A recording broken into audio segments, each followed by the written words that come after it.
In May of 1945, World War II is coming to an end. A group of American soldiers is guiding some civilians down the road when they suddenly see a Nazi car driving through the crowd. They get ready to shoot, but the driver shows a piece of white fabric to announce their surrender. To the soldiers' shock, Hitler's second-in-command Herman comes out of the car and asks them to get his luggage. Later in Washington, D.C., Supreme Court Justice Jackson is informed that Herman was captured alive in Austria. The original plan was to execute Herman, but Jackson's never approved of punishing men without a proper trial, so he wants to charge all surviving Nazis with war crimes. He discusses it with his secretary, who points out that it can't be done. War criminals can't be tried outside a nation's jurisdiction because international law means that one country can't tell another country's people how to behave, and trying them in Germany is a legal limbo. However, Jackson insists they just need organization, starting by getting a judge from each of the Allied countries to form a tribunal. Meanwhile, on a train in Luxembourg, USA Army psychiatrist Douglas flirts with Lila by showing her a magic trick. When the train makes it to the station, Sergeant Howie picks Douglas up and explains he'll act as his interpreter before taking him to the Grand Hotel Mondorf. They meet Colonel Andrews, who shares that the hotel is actually a secret military prison holding what's left of the Nazi high command. The Allied countries are currently discussing whether they'll put these men on trial, so Douglas has been brought to keep an eye on the prisoners' mental health. Their main worry is self-deletion, since 3 prisoners have already died thanks to hidden poison capsules and they can't afford any more losses. Douglas' priority will be Herman, who was found with a large quantity of medicine.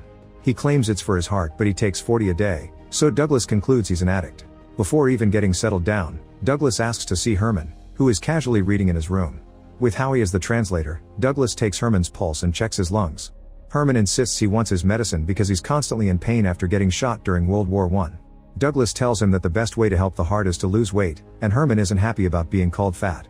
After the duo leaves the room, Douglas tells Howie that Herman can speak English because his expression was offended by the word fat before Howie translated it. Next, Douglas meets the other prisoners.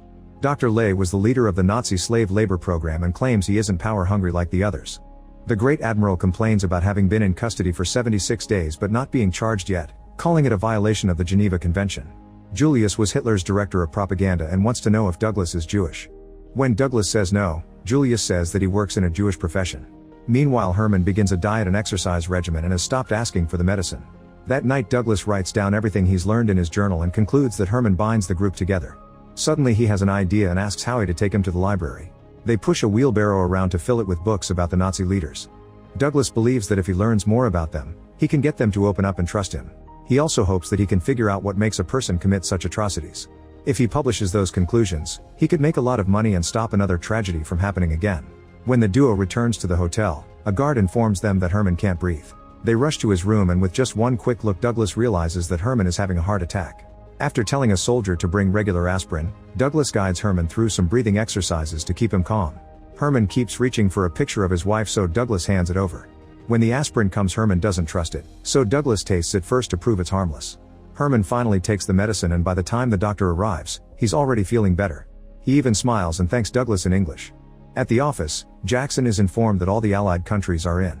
The Judge Advocate General has sent Army lawyer Ammons to tell Jackson that they want the trial to be done quickly so they can hang the Nazis, although some superiors don't think the trial will happen at all.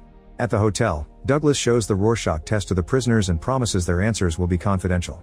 Herman is very friendly and uses English, while Julius compares every picture to a woman's privates. In the evening, Jackson learns that Congress is against the trial. They just want executions. The president won't help because he doesn't have Congress to hide behind, so they need someone bigger than him. The next day, Jackson and Ammons visit the Vatican to talk to the Pope. After a short discussion about the meaning of justice, the Pope refuses to offer his support. Jackson points out that the Pope signed a religious agreement with Hitler, and the Pope says he only did it to protect Catholics in Germany, but Jackson thinks it gave credibility to the Nazis and people will remember the Pope for it. This finally gets him the support of the Catholic Church. Later, Douglas and Howie are transporting the prisoners on a plane and inform them that they'll have a trial. Herman wants to know what Douglas learned about him from the Rorschach test, so Douglas concludes that he's intelligent, narcissistic, and eager to subjugate the world. After pointing out that all those things were obvious, Herman asks for a magic trick. Douglas makes a coin disappear in his hands, and Herman says that one day he'll do magic too by escaping execution. The prisoners get upset when they fly above some important government buildings and see that they've been destroyed by the Allied countries. Since the Palace of Justice is one of the destroyed buildings, Jackson tells Ammons that they'll repair a courtroom that will hold 600 people. An assistant prosecutor sent by the British named Fife reminds Jackson that anything less than total victory will be considered utter defeat, putting a lot of pressure on him. In the afternoon, the Nazis arrive at a prison in the city of Nuremberg. Andrus explains all the things they've changed to avoid giving them anything that can be used as weapons. Mattresses are stuffed with straw, desks are made of cardboard, beds are bolted, chairs will be taken during the night, and they must sleep with their hands above the blanket. Lay cries when he sees the small dirty cell, but Herman admires the German work. He also tells Douglas that nobody has ever beaten him and reminds him that he surrendered, so this place is exactly where he wants to be. Douglas doesn't understand why Herman is more confident every day and needs to find a way to get closer to him. He remembers that Hitler's deputy Rudolf is in this prison too. He even did the forbidden salute for Herman when he arrived, which angered Andrus. During the war, Rudolf survived a plane crash and managed to talk to many important people in England, but very often he also claimed to have amnesia. This condition would come and go on a whim, so everyone suspects he faked it. Douglas asks Herman for information to discredit Rudolf, and Herman agrees to do it in exchange for Douglas taking some letters to his wife and daughter, who have been missing since he surrendered. Then Herman is allowed to talk to Rudolf, who insists that he doesn't recognize him.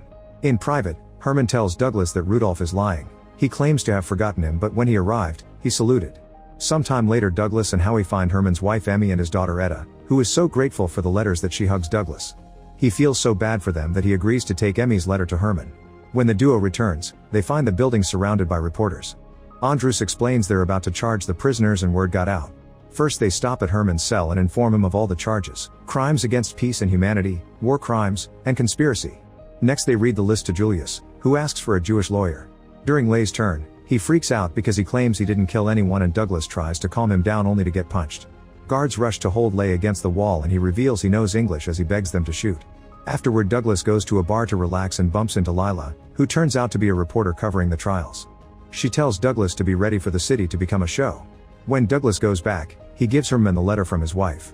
Meanwhile, the media is talking about the details of the courthouse that is being repaired for the trials. A tunnel will be used to take the Nazis to the courtroom and the film lights will be so bright that people will be provided with sunglasses. Jackson is putting together his case when he's informed of a big problem. The Germans will claim that their invasion of Denmark and Norway in 1940 was a preemptive strike because the British planned to invade Norway first.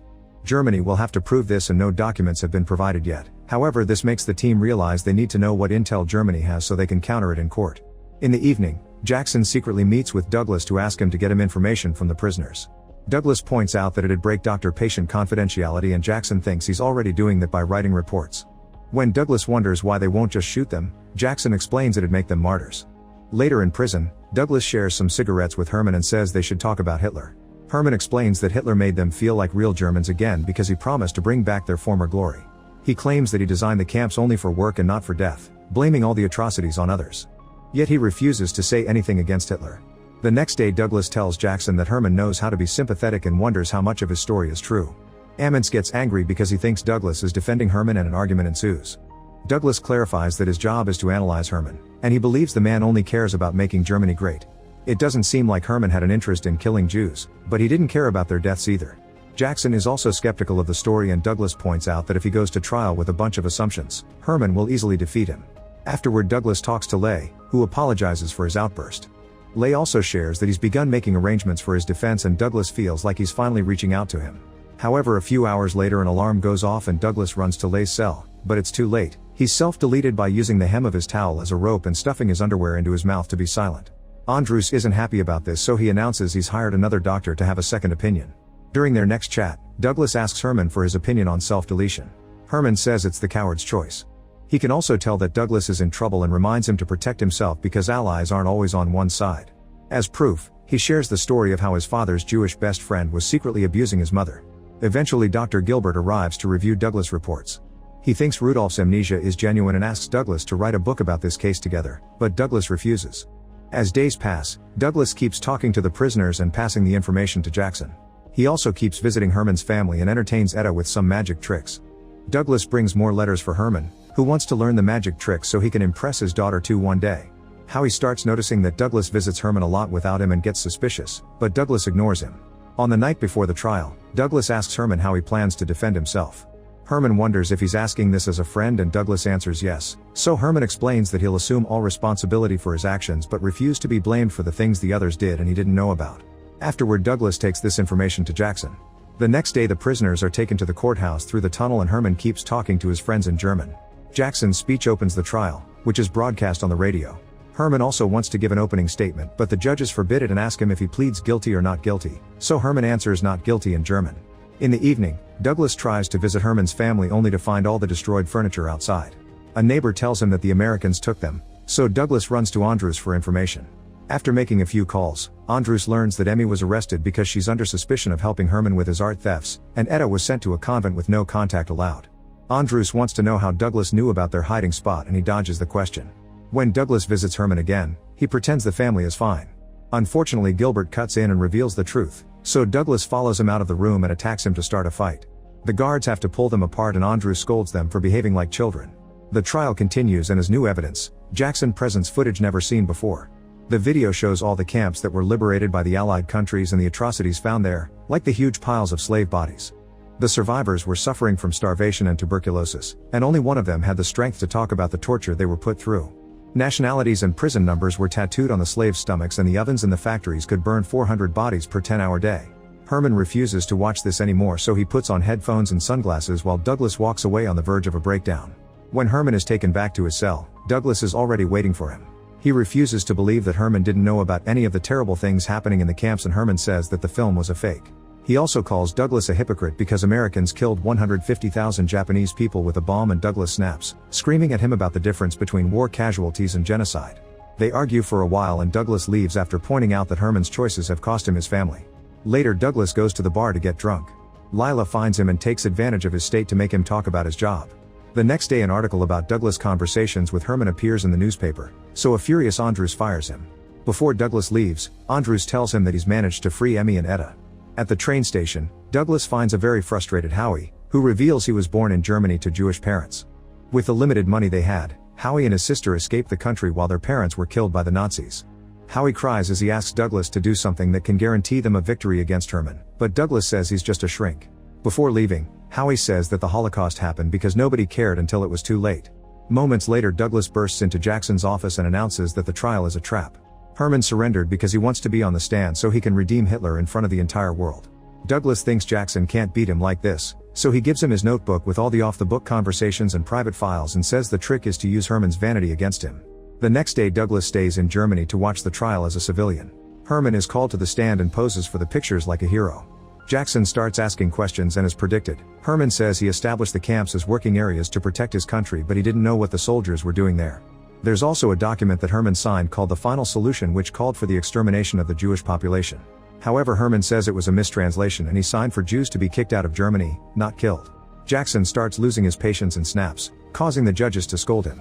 Finding himself defeated, Jackson has to step away.